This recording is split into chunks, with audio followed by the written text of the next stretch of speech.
Good afternoon, everybody. I'm so proud to welcome you to this press conference called Resilience in the Time of Climate Emergency at COP26. Never before have we heard the voice of science and faith so strongly at the COP. And we have a strong ethical agenda being pointed at us from heads of nations and in many speeches, in many sessions. Climate change is urgently calling us to overcome the ethical barriers and increase our inner resilience. My name is Sonja Olsson. I'm moderating on behalf of Brahma Kumaris, which is an NGO, part of the faith-based community at COP, and our focus areas are on mitigation and adaptation, mostly on the personal and community level.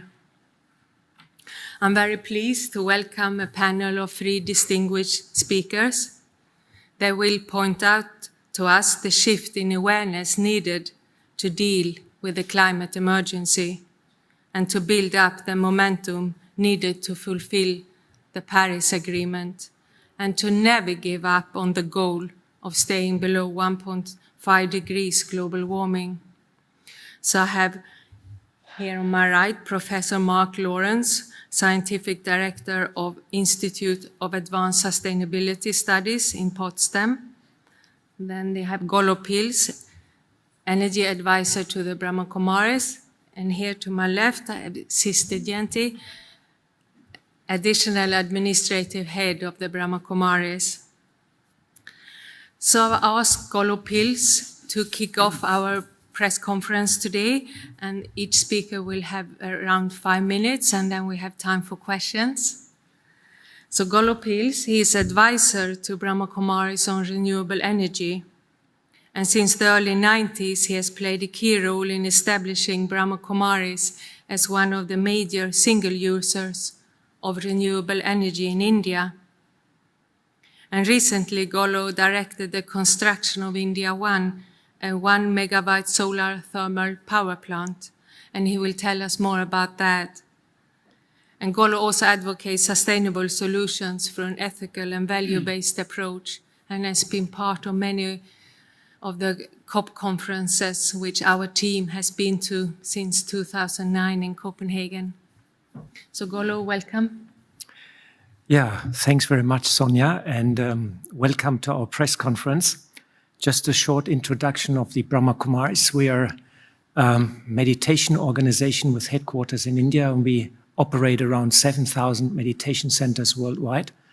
And we are very active in India, and we advocate a lifestyle change through meditation.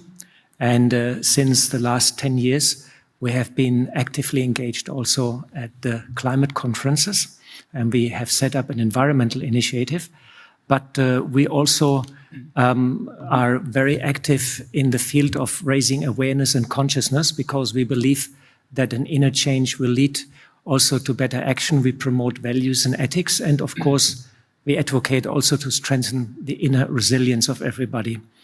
As a policy, we support every real and true initiative to reduce the carbon footprint, the CO2 emissions globally, which is urgently needed. I just came from India, and the monsoon there is really out of order. We can say it came very, very late, not enough rain, and a lot of farmers are suffering quite visible. We also promote and support change of lifestyle, reduction of carbon footprint, look into your consume, look into your travel footprint, and so on. And we are one of the big users and promoters of renewable energies in India. And we also advocate to become a healer of the self and the world. I just would like to show some examples of our renewable energy projects. This is a 400 kilowatt photovoltaic system, and behind in our Om Shanti retreat place in New Delhi. And behind you can see a solar steam cooking system. We operate more than 500 photovoltaic systems in India, and we slowly inspire all our meditation centers there to go on renewable energies as much as possible. Here you can see a solar steam cooking system, which we have set up in 1997. This is one of the first one in India, and it is still operational. And it is based on 24 parabolic dishes, and we can cook 2,000 meals per day. Here you can see a solar steam cooking system for 30,000 meals, which we set up in 1999, and this one is still working without any problem. We conduct workshops and seminars, and we invite engineers from all over India to come and study. The technology is open and free, so everybody can actually go for it. It just needs a bit of a workshop. This is a picture of our 1 megawatt solar thermal power plant, which we commissioned 3 years ago. It's a thermal power station with storage. We can run 24 hours, and you might know that one of the crucial factors in the transition to clean technology is storage. So here we have a fine example, and this project has been sponsored by the German and by the Indian government. And it is based on 770 parabolic dishes, a 1 megawatt turbine. And here also we conduct training. We also involve the local community. We give jobs to them. And as a part of our activities, we also promote the solar lantern and also the solar steam cooking box for communities. Now I would like to share also one project which we have set up recently. We all are aware that we not only have a crisis of environment and nature and climate, we also have a crisis of our mindset, of our paradigm. Our lifestyle is not sustainable, so we all know also we ourselves, we have to change, and it has to be an inner change which has to be initiated by us. And we as regular meditators, we are aware that meditation is a very powerful tool to bring that required change to all of us and to embrace values and ethics and bring them back in our life. If we are peaceful, loving, and compassionate on the inside, our actions will reflect that, and we will take care of nature and of the animals and so on. So we have set up a new platform called Yogis for Future, and there you will find meditation commentaries for inner peace, for nature, and so on. And you just click it and you just can have 5 minutes peaceful experience. And we believe that this is very important to strengthen and bring resilience to all of us. So all in all, we believe that when we all join hands and we change on the inside, we will be able to bring the required change on the outside, and then nothing to worry about climate change, because technology is there and we humans have an incredible potential for change. Thank you very much.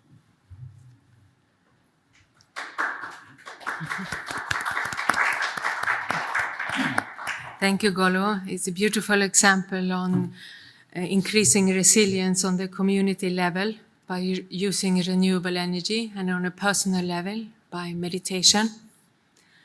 So our next speaker is Professor Mark Lawrence. Mark, you are Managing Scientific Director of Institute of Advanced Sustainability Studies in Potsdam in Berlin, outside Berlin. And you are an integrative scientist who addresses key challenges of the Anthropocene by bringing together a wide range of expertise. Your own expertise with background in atmospheric science, but also going beyond science and involving societal actors in transdisciplinary approaches. So welcome, Mark. Well, thank you, Sonia. Thank you for the invitation to be here and to join you and Sister Genti and Golo in this press conference. There are 3 topics that I'd like to address here briefly. One of them is the interaction between faiths and sciences. Another is the possibility or the capacity of faiths to act as a barometer. And the third is the possibility of faiths to act as a conduit for action. Faiths and sciences have a tradition of a sometimes rather adversarial interaction between each other. We know many parts of history where faith and science have stood on opposite sides from each other, on opposite sides of quite conflicts. But faiths and sciences can also work together very closely.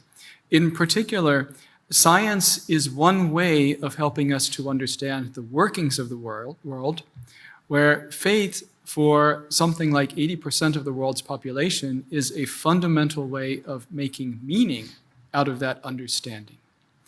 And we see concrete cases of faiths and sciences working together, for example, in what Golo just showed, where the scientific developments around renewable energies are being brought out through faith communities.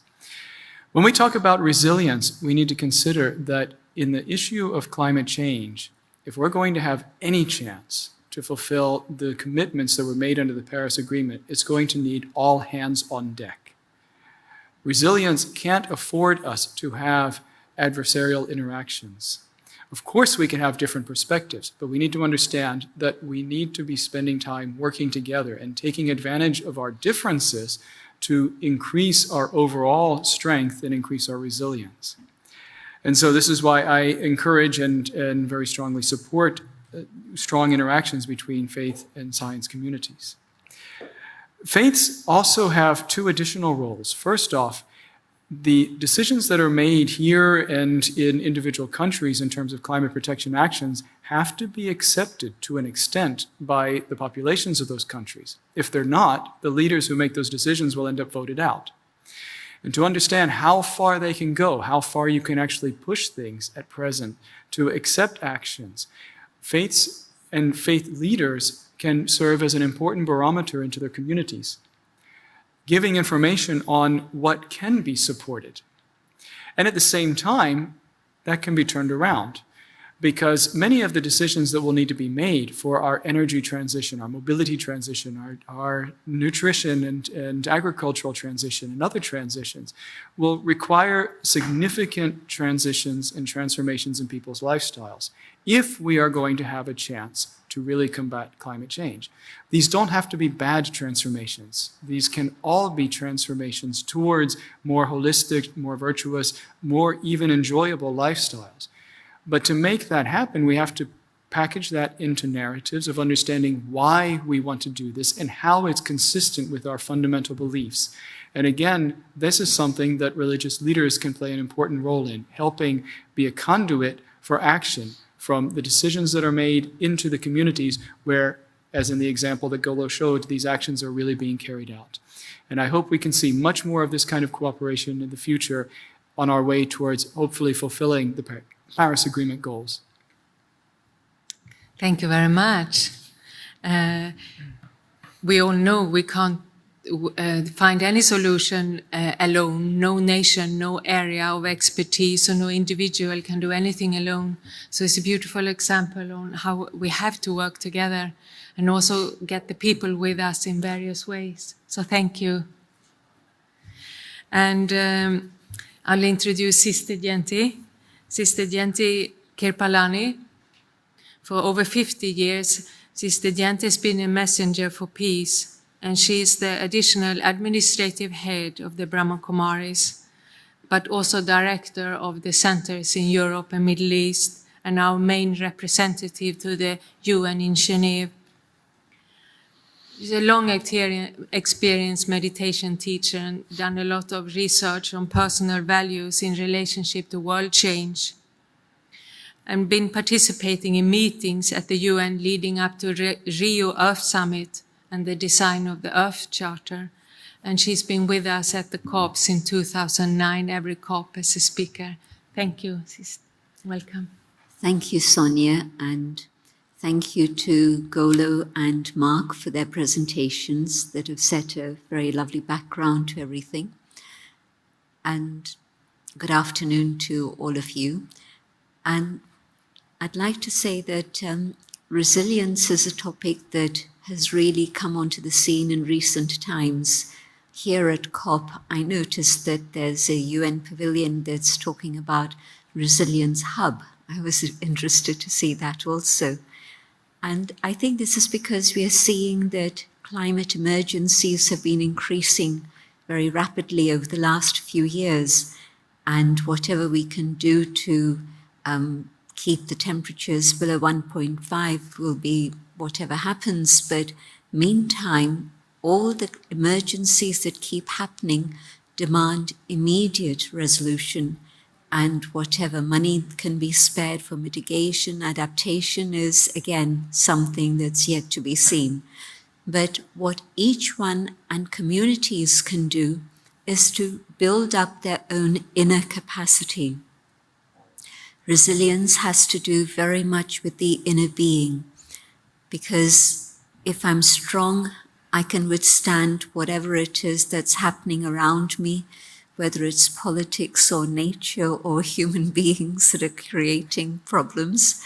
But if I don't have that inner capacity, I'm not able to deal with situations in the right way. And probably my confusion and my distress is going to cause the crisis to intensify. We've seen this happen again and again. Something happens and there's a mob that starts running, then it's the mob reaction that actually causes more damage than the situation itself. And yet, if we can inspire people and have a training in which there can be a build-up of inner capacity, then definitely one person staying calm in a crisis situation is able to create others becoming calm also. One person afraid is going to create a response of fear within others too. Resilience is connected with the inner being in the sense that in silence, in meditation, I'm able to feel my own inner power develop, because I'm in touch with the qualities of goodness that lie within. And definitely, I believe that every human being does have goodness within themselves, but it's only through silence and that practice of meditation that people are able to connect with their own goodness and have that confidence and esteem and value for the self. And as I develop this awareness of who I truly am and connect with the goodness within, then my capacity to face the world outside, whether it's natural disasters or anything else, increases incredibly. And each one of us can do this in a very simple way through a shift in our awareness. Again, I was seeing the whole subject of shifting mindfulness and mindsets in terms of resilience on that pavilion. And I'm very aware that we've been talking about a shift of consciousness and a mindset for many, many years. In fact, the foundation of our spiritual university is understanding the mind, how the mind works, and how to develop its capacity to deal with situations. So the spiritual university offers a way for individuals, but also communities to develop resilience. But also part of resilience would be perhaps my own personal adaptation, which means simplifying my needs and changing my lifestyle. I don't think it's scientific data that can make a person shift in their attitude to lifestyle, but I do know that spiritual teachings can do that. But yes, it's wonderful to have the two subjects which are pillars of civilization, spirituality and religion, but also science come together to work together. So I'm happy that this panel is looking at the interaction of both as well as the subject of resilience. Thank you. Thank you. Thank you, Sister Gentile. And it's very good to be reminded about what meditation can do to you and to your inner calm, and that both calm and fears spread equally fast. And if we have time, I will ask you to guide a short meditation before we finish. And we'll open up for questions from all of you now. But before I do that, I have a message from our Interfaith Liaison Committee to the UNFCCC. And Valerian Bernard is sitting here at the front, and she's Brahma Kumar's representative in our Interfaith Liaison Committee. And she has written to me, the interfaith voices are joining to a call to COP26 to deliver, and the Interfaith Liaison Committee have arranged a Talanoa dialogue in the spirit informal interfaith dialogue in the spirit of Talanoa, and they will deliver the main outcomes of this dialogue in the next few days to UNFCCC. And our Interfaith Liaison Committee continues to follow the negotiations closely, as it needs to see a just and sustainable course for the future of our planet.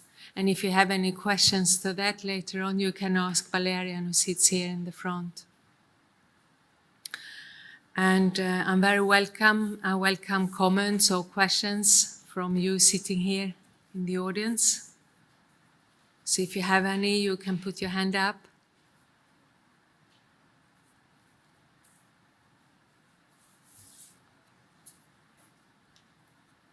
Yeah, please. There's a microphone coming to you. Thank you. Hi, thank you so much for your presentation. It was really refreshing and really interesting to see how you can actually link faith and politics in a way, because I study in France where that's not a thing at all. So that was really cool. I was wondering like how you work with other faiths to ensure that you can achieve climate justice through more consciousness and just being more present in a faith-based way and meditation-based way, and how like you make sure that every faith is heard equally. Like what is the system and what is the standard kind of? Thank you very much. I will ask His Dignity to answer that.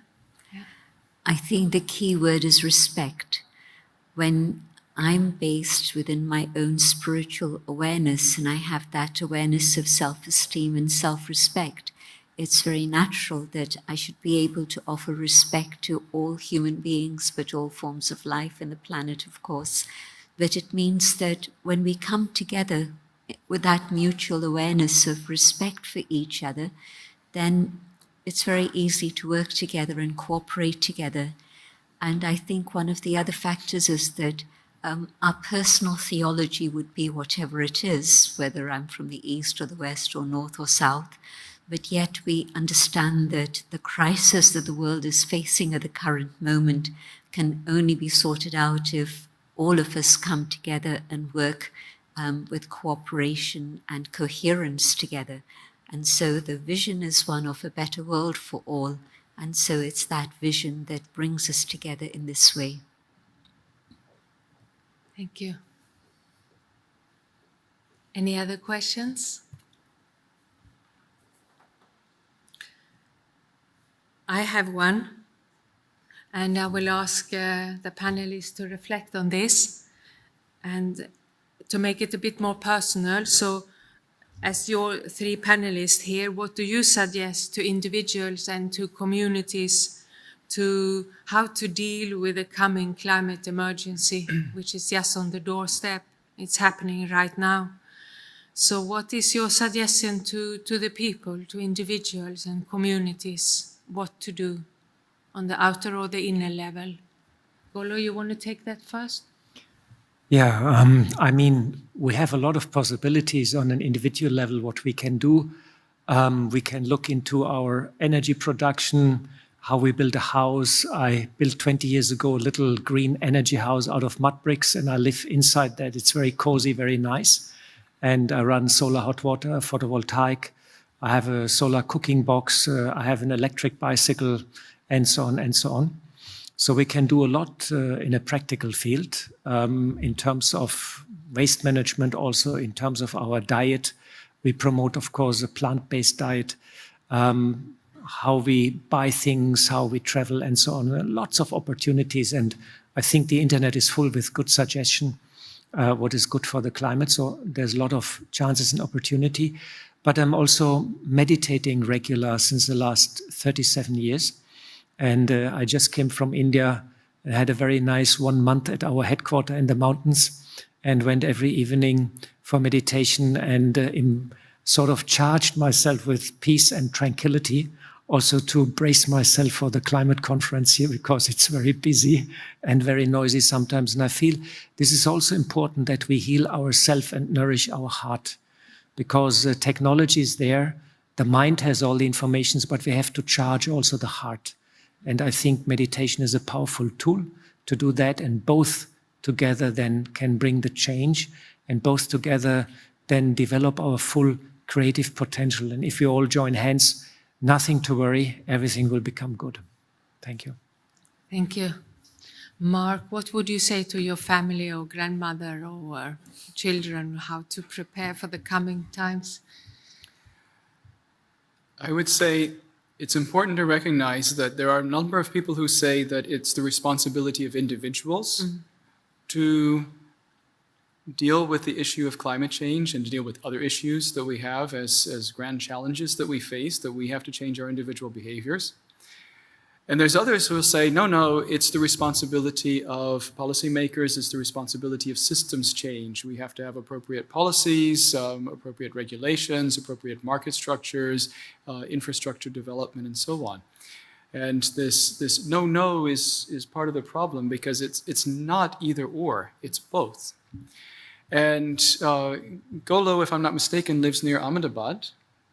Mount Abu is somewhere in that direction. Rajasthan. Rajasthan. Okay. So one of the holy places of the Brahma Kumaris is Mount Abu, which is fairly close to Ahmedabad, which is where Gandhi had his ashram.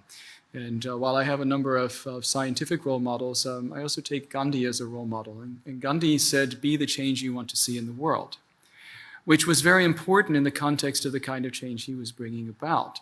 But I think in our context, we need to develop that further and say, be the change agents for what you want to see in the world. And that has two parts to it. First off, showing that you go ahead of policies. You don't wait for policies to tell you. We need to change our energy structures and our energy providers. We need to change our mobility. We need to change our ways of interacting with each other. We need to change our diets. We need to change our consumption. We don't wait for that. But we go ahead and do that on an individual level. But at the same time, that's not going to be enough. We have to encourage policymakers in our own special ways. We have to encourage systems change in our own special ways. And whether you support that through doing science on it, whether you support that by bringing it out across in your faith communities, whether you support that through investments, whichever way you can, support the changes in the infrastructures and the systems that we need to change in order to bring about an adequate response to this challenge of climate change. Thank you. Thank you very much. And for Sister Yante, I think I'll ask you to guide a short meditation with us instead. We have like 2-3 minutes. And I hope it's okay with all of you and you just sit up and enjoy a moment of silence together with us. Thank you for the opportunity. Just sitting quietly, reflecting on the things that we've heard. Is it possible for me to find that inner space deep within myself where there is peace? If I'm aware of the inner being, and go on the inner journey, I can connect with my eternal identity, my spiritual identity, and discover that space of peace.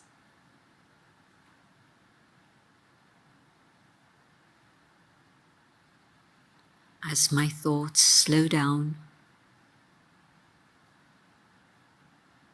and awareness creeps in, aware of who I am, aware of purpose, aware of meaning, aware of the entire web of life.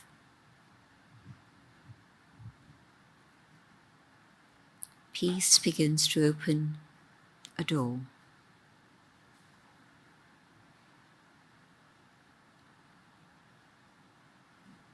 As I walk through that door, I discover compassion,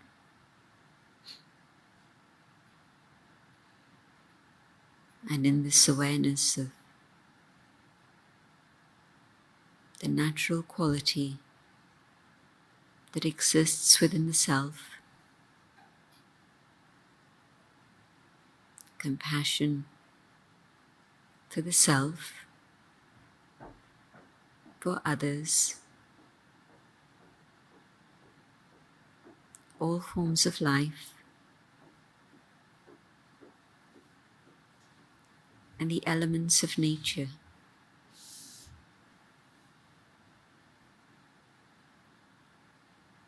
Compassion flows out, and a process of healing begins.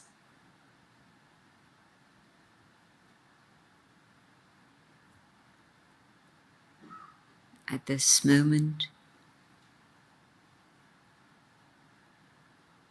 as we focus on healing, we are able to move forward together.